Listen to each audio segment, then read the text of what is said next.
joining me, man. My pleasure. That too often we get to sit down and chit chat, get to know a little more about each other. I kind of wanted to start just, people not understanding who you are or anything like that. Let's get to know you a little bit. So, Sure. Tell me just a little bit about yourself. What do you like to do? Who are you?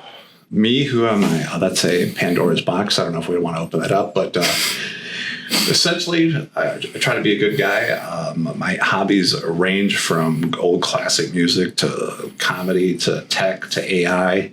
I'm very rarely sitting down. I'm always on the move. Don't watch a lot of TV. Normally reading, catching up on audiobooks of favorite people. Yeah.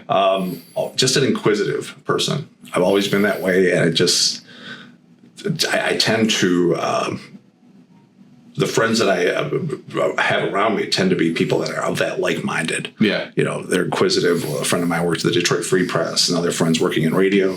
We always have something to talk about. I have a friend that I've had for over 30 years. We've never sat down and not had a full conversation. So a little bit about me. Yeah. Awesome. That's good. You've been in IT for quite a bit now? 31 years. 31 years. Yeah. I'm sure it's changed a lot since then. Oh, yeah. Back in the days, we had Packard Bells with 386s, compacts, and the maximum download speed was 14.4. And if you tweaked your modem a little bit with a string, you could get 14.8. Okay. And that was awesome. So I'm glad I'm in the generation that we didn't have the internet. At least know what life was like before the internet really became a thing. So 94 or whatever, everything really changed around that period. I was talking to a friend, how did we coordinate everything for like hanging out after school? We just met at one place. Yeah, it was just like at the bus. At the bus, you said, "Hey, I'll meet you down at the ballpark, the Sandlot." Yeah. Nobody had a cell phone. You called each other. Hey, I'll call you at 1 p.m. And that was it. I know. And nowadays it's like, wow. I think there's just too much going on with that. But in your 31 years, you said? 31 years, I'm sure you've got a lot of stories. Oh, yeah. Is there a particular client story that maybe stuck out? Several. One that I really am, it'll still choke me up when I talk about it. I love working with nonprofits. And one that I worked with was Americans for International Aid and Adoption. And I worked with Nancy Fox. She was the president. And what they did was they worked with adoptions for children from overseas that had cleft palates. And they did work with the doctors going through the whole process of correcting. And the work that I saw her do, I was like, I'm assisting her by keeping her up and running. And it would just, when it came down to billing them, I'm like, very, very minimal. But it was just one of those ones that I felt that I was helping them, and I would see some of the success stories. And Nancy told me flat out, she secondly became like a second mom to me. And when I moved away from the job that took me away from that company, she kept in touch with me. And it was just one of those great friendships, relationships that I took great pride that I helped them move their company forward. Yeah. No, that's good. We've got nonprofits we work with here too. Yeah, we just brought on Seedlings, the Braille book. And that was like walking in, I'm like, these are people that are doing God's work. I don't care if you're religious or not, but the higher entity, they are doing the work that I'm like, I can help them get to where they need to be. Right. So, yeah, there's people doing the work, and then it's very important. There's people that are called the senders or whatever, the ones that enable them to go help other people who are in need. So, no, that's great. There's a lot of topics in the IT space, a lot of acronyms, all of that. It's 2025. There is a lot of discussion in IT these days, cybersecurity, AI, all of that. In your discussion on the front end of this, people that are looking to potentially look at new providers, just general discussions about just IT in general. I mean, you've got a lot of great people in your network. What's kind of top of mind? And maybe it's a multiple layered question here, but what are you hearing most people about? Are there concerns in this? Any concerns people are having right now? What are you seeing? Well, I know the typical buzzword right now is AI, of course, and what impact that's going to have on cybersecurity. And actually, it's something that I'm researching as to what's the impact's going to be. And people are always worried about AI is going to become a bigger problem, but you have to realize I see, IT as good guys and bad guys. We're the white hat guys. We wear the white hats, okay? So if AI is helping the bad guys, AI is helping the good guys. Mm-hmm. So it's going to be a spear and it's also going to be a shield. Mm-hmm. So it's going to be kind of offset each other. So I forgot who told me that, and it kind of made me feel better because I thought it was going to be all attack, but it's also working into defense. Mm-hmm. But now with cybersecurity with business owners, literally was at a law firm the other day talking about, well, nothing ever happens here. And literally the office manager tapped him on the shoulder and said, did you realize across the hall they got shut down for 2 weeks because they had, one user, they didn't have security awareness training. Somebody clicked on something. He goes, oh. Change the entire tone of the conversation. He goes, tell me more about that. And I go, look, cybersecurity used to be, you had decent antivirus, you had firewall, you had backup, and that was kind of it. Right. And now as things have evolved, it's just more and more blankets. How many blankets do you want to wrap around you to feel secure? Yeah. And let's say you're at 92%, you have a security rating. How do you need to get yourself up and fill in those gaps to where your cyber liability insurance is going to pay off? Yeah, it's definitely freaks people out. But what would you say is some of the most top of mind concerns that you hear from people in regards to cyber? The employees. Okay. Literally. Yeah. Like, how do I, Carol at the front desk isn't the brightest candle on the cake. How do I keep her from not doing this? And I literally come back with, your employees are your biggest concern. They're your biggest hole in your cybersecurity. Mm-hmm. And if they're not trained and brought up to date as to what's out there on a regular basis, that's the issue. They can circumvent anything you have in place if you don't have policy and procedure in place, plus the needed tools. And then you have to explaining to them the additional cloud security. That's the part they're not really comprehending. They're like, I go, what happened right there? And why do I need this MDR thing? And I'm like breaking that down to them. So it's more educating them to where they can understand that I don't see that deer in headlights look to where they're once they embrace it and understand it's something that's needed, the conversation goes a lot easier. Yeah. I will say, I feel like talking with IT directors or really knowledgeable CFOs, people that really understand this field a lot more. I had one guy point blank say to me that he goes, I feel like there's just so much emphasis on the end user, and you have to rely so much on the end user. He's like, there's got to be a better way. Mm-hmm. I kind of answered it in a roundabout way, but how would you answer that? Well, there are, if you have the additional security parameters in place, like a decent MDR, to where it's going to catch it faster, to where we just had the analogy yesterday, we were working with Arctic Wolf, and I'm like going, okay, I'm talking with a C-level, and he goes, well, I've got this firewall, it's not going to let stuff through. Well, it does, but the firewall is not going to bark at you. And I was like, what happens when you put in an actual MDR package with Arctic Wolf, not promoting Arctic Wolf, but it puts in a. They're good. They're good at what they do. Oh, we do. Yeah. But it puts in a network component behind it. I love this analogy. It's like somebody got in your door. That is going to go off as like the dog barking, and letting you know something's in the house. React, as opposed to I forget who it was that had the issue of was it Target? They were inside their network for 9 months. Data mining. And it was all because of an HVAC issue. Something, and it was the HVAC. It was something that one of their programs that they used didn't have an update in place. They got in data mining for 9 months. The firewall let them in. So you need to have that other component behind it, barking something's happening. And I think AI is really kind of the tool to really see behind there too, look for those things.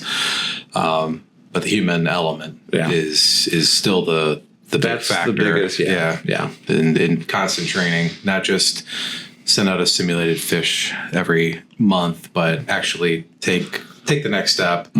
Be proactive in your training. Make it a cultural piece, right?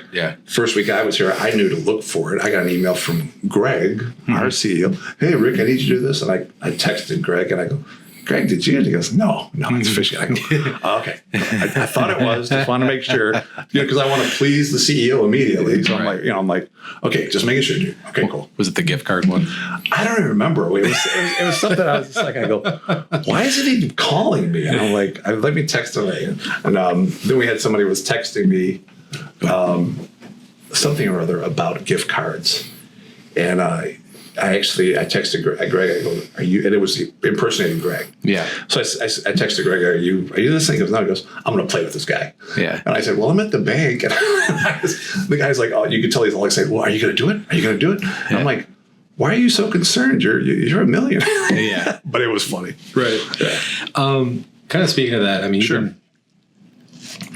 Excuse me. But you've been in this industry again, going back to your 30 years of experience going through all this. There's got to be maybe a situation or two where somebody was in the middle of a cyber breach, or somebody, or have you experienced anybody with any type of email compromise, that type of deal? Yeah. I'll tell you the scariest situation that I thought we were going to go out of business, and this was back in the early 2000s. I was not at Grid. With another company, and what had happened was a prominent law firm had about 50 users. We came in, there was an infection. It literally just shut the machine down. And then all of a sudden we were trying to fix it. Shut another machine down. Shut another machine down. And we're like, what's happening? It was jumping. No. We were using Symantec not banging Symantec, but it was something that was going on. And we're like, and by the time it got to the 7th computer, unplug we're just unplugging the entire network. We're like pulling and going crazy, and we're like, try to boot it up, run our tools. Nothing's happening. We can't get to the BIOS. We can't do this. I'm like, I'm getting cold chills right now because I was sitting there going, okay, it's Friday afternoon. Here's the attorneys. We haven't told them anything yet. And we're like, how do you go in there and say, we don't know? Yeah. As opposed to we're the guys that they look for advice. And we literally had to walk in and go, something's going on. But we had gotten on the phone with Symantec. There was this, I can't even remember the name of what it was, but they did come out with a tool that when you ran it on anything that had not been infected yet, it prevented it. So we had to rebuild 7 machines from scratch. Luckily, they were all just legal secretaries, because when you mess with attorneys, it's another whole ball of wax. That was one of the worst experiences to where I felt that we were out of control. Yeah, it's where we did not have an answer. Then I have other situations back when ransomware was out. Before we had preventative measures, it was everybody got good at, you got your back. Let's restore it from backup. That was the answer. Yeah, I got so good to where they could say, do you have the PC isolated? Unplug it, and I would start the restore of the backup while I get in my car, drive there, restore everything back, take that PC with me, rebuild it, and bring it back the next day. That was the answer back then, before we developed all the advanced, security operations center. IT used to be fun at one point. It used to be teaching people. Yeah. And that's why I got a lot into it, because working with law firms, which was one of my specialties, all the advanced, their CRM packages, their ERPs, just all the integrations. I love that part of it. And then it got to where the cybersecurity you became more of a risk management firm, as opposed to teaching and educating people, which I still do. I love to advise people. People ask me questions about this package, that package, and I go, hey, let's dive into it. Let's look at it. That's the part that I enjoy. Yeah. Yes, we do have to defend them. It's a necessary that we have to do that. We do it very well. It just irks me that cybersecurity has become the focus, that computers are almost a detriment to a company's well-being. So, but I've heard that. I've heard plenty of guys, especially like in the construction field, they're like, I'm ready to just go back to pen and paper. Yeah. We can't. We're too far down that rabbit hole, and it's like so it's literally just, and what's around the bend? That's always the next question. Yeah. MFA is where everybody's saying MFA is like the end all. And I'm like, no, there's ways I've been here and get around MFA. And I'm like, okay, what's the next? So it's just an ongoing battle. No, it's definitely cat and mouse game for sure. And you need to be with a group that is proactively looking at the next thing. No, and kind of speaking to that, we're in the business, and there's other people that do what we do. I tell a lot of people, they're like, well, what's the differentiator between, say you guys and, say the competitor or whatever. My answer's always been, the people. Bingo. And I think that's where a lot of people feel burned by looking at like a partner like Grit at times. Have you run into that, before? Or are you seeing that,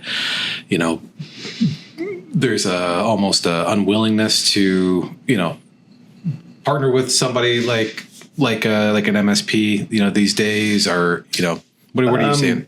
Briefly, I came from an environment that was purchased by private equity. And I moved away from customer service.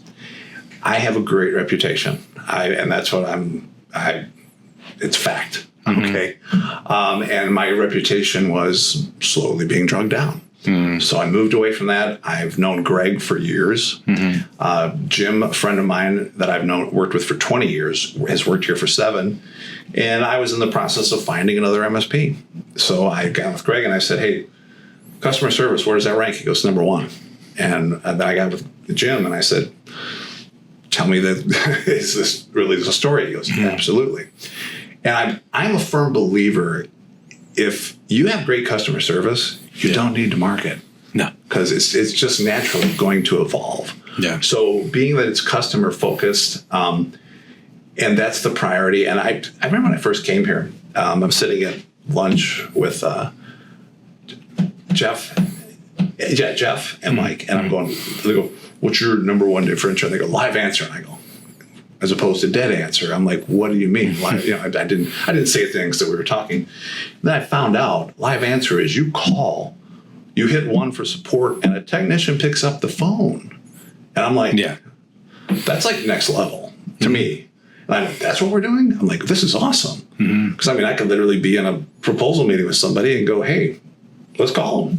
Right. Who am I talking to? Hey, Doran, you're a level 2 tech there. You ready? It's literally, we're talking to people. So that right there, the fact that we prove ourselves every month without a contract, I just call that proofs in the pudding.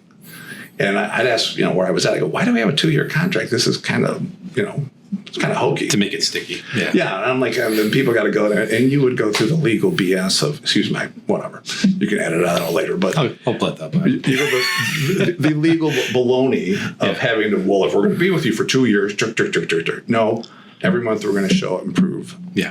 So those are the things in regards to customer service that I was like, yeah, this is where it should be. No, that's definitely the difference. The live answer piece, it was always a big thing when I was talking with people. I actually had a client, or not a client yet. I was actually going to this sales meeting, and they, we're talking. They're like, everything sounds good, and I didn't, unbeknownst to me, but like literally 5 or 10 minutes before I got there, he called the service desk because that was one of the things I was talking about. I think you told me that. Yeah.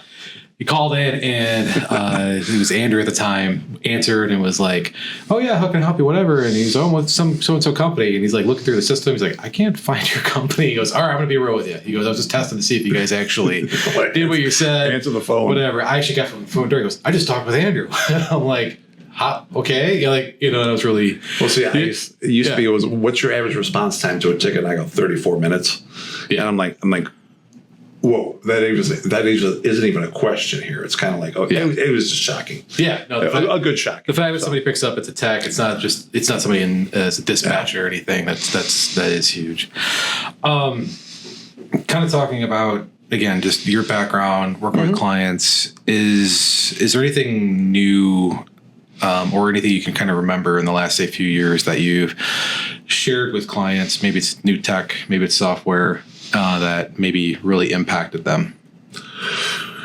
To go back to AI, I was an adapter when it first came out, ChatGPT, and know it pretty well backwards and forwards. And with some of my closer friends that are clients and COIs, I sit down with them and I show them how to be secure first, but how to use it without impacting their business, and how to make it actually decrease your workload 30 to 40%. Okay. So that's recently. In the past, it's been just showing people how to better use your phone. Yeah. Did you know that this works this way? You working from Adobe to here, you can actually make it what was it? It used to be a portfolio file. Explaining to people the full capacity. Like when I back when I was working more with law firms, I would normally learn their software package with them. Mm-hmm. And then me being a nerd, I'd be like, oh, it can do this. It can do this. It can tie to this. Mm-hmm. So I would come in and not necessarily instruct them, but I would say, here's the capabilities. Mm-hmm. Now let's speak with them and actually get a training going so we can show the rest of the firm. Yeah. So that's what I enjoyed. I enjoyed showing people how efficient people normally touch 30% of what an actual program can do for them. They don't know everything under the hood. Right. When you show them everything that's there, plus it inspires thought as to how we should be doing things, how we should change things. Mm-hmm. So. When you actually talk to them mm-hmm. about this, are you met with like excitement, skepticism? Like what's the general feel right now? Well, back then it was normally they were excited because I was a trusted advisor. I mean, several of the clients that I've had in the past are still friends. Yeah. And they've actually contacted me about AI. What do you know about that? And I go, let's sit down, let's go to lunch. Yeah. So it was normally a positive. Okay. Because they want to know, well, we just bought this new CRM. What's this? And I go, well, of course you want to pay for the support, but first let's go through what they have for training, okay? Right. And then let's say if that's efficient enough. And then when you come to a training class, when somebody would come to me and say, we're going to do training on this, and I go, give me 10 things that you want to learn. So I'm not just giving you random stuff about, and it does this right here with something that you're never going to touch. Give me the 10 things that you want to learn from this. Mm-hmm. I would research it, come back, and have those answers. Okay. That was what I thought was a very, very efficient training method. No, I like it. So, talking about working with small businesses, mm-hmm. Mm-hmm. One of the things I think, at least people that value IT, it should allow you to achieve business goals. It should allow you to mm-hmm. to get you to that next level. I know I've got stories, but I'm sure you've got some stories. Anything come to mind of when you actually saw you were able to take them from where they were, at the current standing, implement a new piece of technology or say software, and then they actually achieved a business goal, and what was that goal? I don't know if there was a goal per se, but mm-hmm. we were working with trying to eliminate, back in the day when you had all law firms were all paper. Yeah. You had just rooms of paper. How are we going to do this? So I sat down with their, I believe it was Toshiba at the time, and came up with a game plan. And I went to, and I'm always under the belief of, hey, Toshiba, you've done this before. Mm-hmm. I go, what do you recommend they do? And then I would take it from there, knowing them, how they work and who the strong people are to adopt this. We took it from, okay, we're going to scan this. We're going to put it folders in this way, directories, have it searchable, and make it to where it was a process to go through. Mm-hmm. But then when it came down to at the end of it for indexing and for referencing, it wasn't go back in the back room and go through multiple blah, blah, blah. It was instantaneous. Mm-hmm. So I don't know what the end, I know it saved them a lot of time. Yeah. But the initial investment, I mean, actually one of the attorneys where they were like, God, what did we do before this? And I go, you spent hours back there looking for this, that, and the other thing, and hoping, did we actually file that one away? Now it's actually stored. So okay. They probably got their money back on the investment. It sounds like if you're talking hours, yeah. One of the first servers we put in was an old Dell at another law firm, and they had everything on floppy disk, and they had 300 something floppy disks. And I said, so part of your onboarding, I'm going to sit in here on a weekend and copy everything off each one of these floppy disks into alphabetical folders. I was there about 30 hours. Mm-hmm. Took a break, of course. Didn't sleep in the server room. And they came in Monday, and there was this it was the greatest thing since sliced bread. Yeah. I was like, oh my God, we don't have to go fumbling for this. Yeah. But that was back when, that was taking it to the next level. Yeah. And you're going to charge us for that? And I go, no. I was just kind of like, I was glad to be working with this law firm. I was like, so, but things like that, taking it to the next level as to, showing them back when remote desktop became a thing, how to do that correctly. Did you know you could do this? Did you know you could have multiple monitors? Mm-hmm. Just showing them all of the features that they just think they have one or two. Yeah. So. Oh, that's cool. talking to people today, we're in small business, mid-sized business. That's our bread and butter. If you could share one practical tips, people that are looking they know they need to make some improvements. What's one practical tip right now or one adjustment they can make right now to get started? I hate to say invest in cybersecurity. Right. I hate to say that, but I mean, that's one of the things that's always at the forefront of my mind is speaking with companies that don't have enough security and they don't think it's never going to happen to us. I'm like, until it does, you know. What can they do? Like I was just saying, if anything, look at their CRM and see if they're fully utilizing everything that's capable of. Yeah. Speak with your support and say, do a workflow study on us. And normally any software package is going to offer that. If they're offering full support, here's how we're using it. What are we missing? That could optimize and increase performance right there. No, I like that. Get the most ROI out of what you're already spending in it anyway. Like I said, they're using it normally to scratch on the surface of what these packages can do. I mean, I've been in HubSpot for our there's still things that it doesn't. I didn't know it could do that. Yeah, I'm finding that out too. Yeah. So that's good. Let's talk the future. Next year, 2 years out. Might be a little hard of a question, but what do you think businesses should pay attention to? Cyber insurance requirements are going to get tougher. That's a big one. I believe last year it's 28 to 40%. I've heard different numbers as to cyber liability insurance claims being denied. Yeah. Because the first word out of their mouth is no. We have to prove the claim, and that's weeks down the road, okay, to where you're ever going to see any money or any type of resolution, if they're even going to pay off on it. AI is going to change. Don't be afraid. AI is going to change everything, from support to security to, they're saying that's going to knock out, several white-collar jobs. But I've always told people, I go, AI is not going to take your job. The people that know how to use AI are going to be the one that will take your job. So if you don't want to embrace it, at least become aware of it, become aware of its capabilities. And if you do start to get into it, research the security. As I've always said, use it as a tool and not a vault. Yeah. Don't store anything in it. Don't place anything in it that you would not want to have read by 1 million people. Yeah, I think that's the key point because I think we're talking a lot about that right now with a lot of clients is, it's really cool that you're able to save time or, you're able to troubleshoot problems or it's able to really reduce the process time for something or whatever. But it's out there and there's no one knowing, like it's the Wild West. It really is. Yeah, it was the Wild West back when the internet started. Yeah, sure. We had Netscape and IE4. Netscape. Yeah, we had Netscape. Remember that? Okay, I'm old, folks. No, and it was like, oh no, the internet, everything is going to be bad. It's all going to be this. It's all going to be that. And did it kill us? No. So it's a matter of, okay, the internet was a big scary thing. AI is a big scary thing. Okay. How we embrace it, how we use it is going to dictate how it's all going to go. And something else that I think that in the future, I see everything being outsourced with companies that you work with.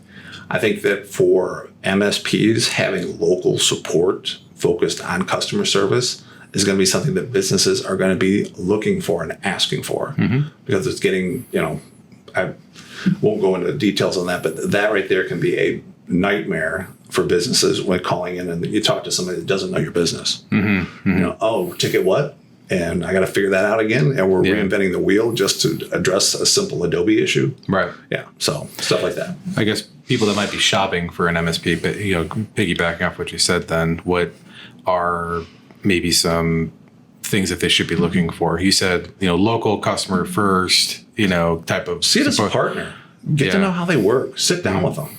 It's a friendship. It's literally, used to be back in business, there were 3 Ps. People, process, and product. That was it. Well, it kind of was. It was a 3-legged stool.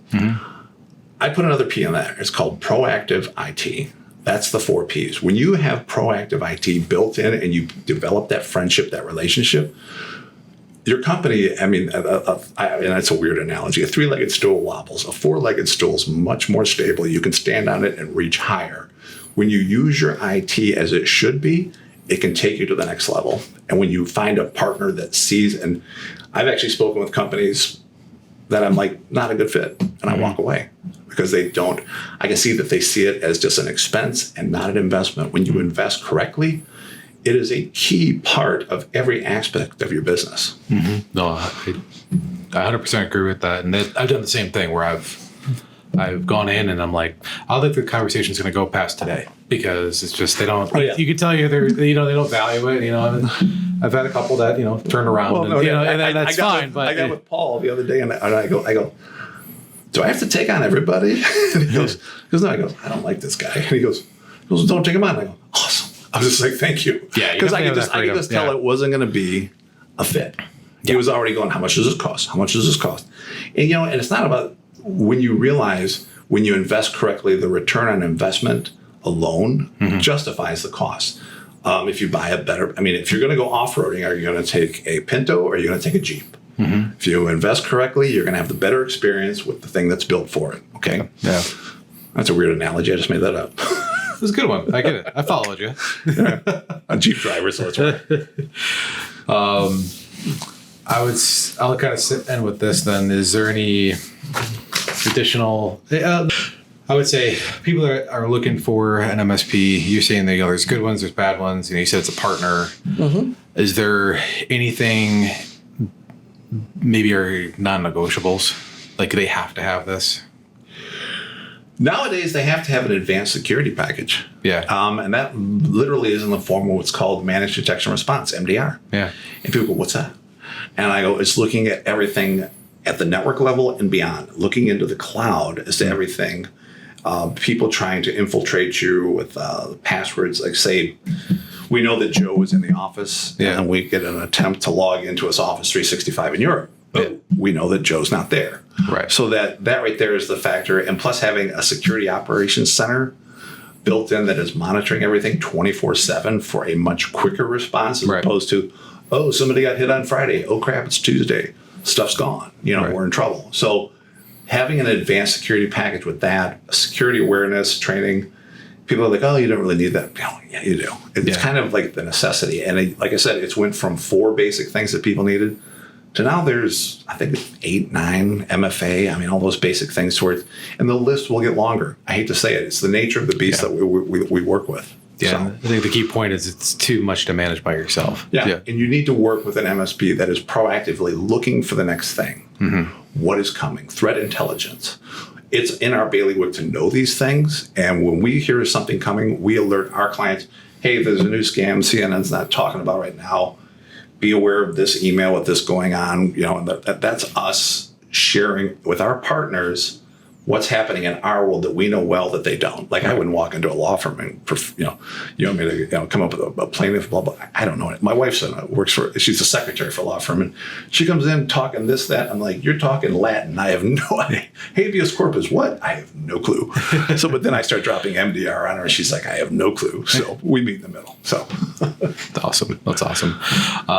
Any other final thoughts, things you think important to share? No, I'm just looking forward to my final chapter is going to be here with Grit. I've had the opportunity to work with 3 really good companies, and this is my 3rd one. I've known Greg and the team. I've known Greg for a while. And the only reason I didn't work with him originally was I worked with a friend that I've known for 30 years, and it was a friendship to where Greg was an acquaintance.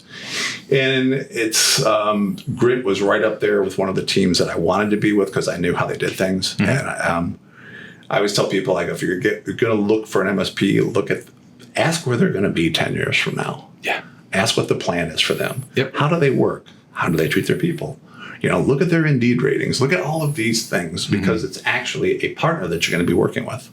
Yeah. No, I 100% agree with that. It's not just the tools. It's not just that. It's everything else that goes within there too. Yeah. What's the 5-year, 10-year plan? Are you selling? Is venture capital or private equity anything within your future? Not good. Yeah, that was one of the things I actually asked Greg. He goes, "Nope, we're going to be employee owned." And I go, "Awesome." Yeah. So that is cool. Well, it's been good getting to know you a little more. Appreciate you I taking want some to go time. boating. I want to go boating. We're going to go That's all I boating. gotta say. We'll go boating. We're fishing. Yeah. Fishing. Fishing. No beer. Just maybe a beer. Okay. That's cool. Awesome, Rick. We'll we'll sit down again at some point, kind of Cool. get an update on how these are going. Thanks, Always buddy. a pleasure. Yeah. Take care. Thanks. Yep.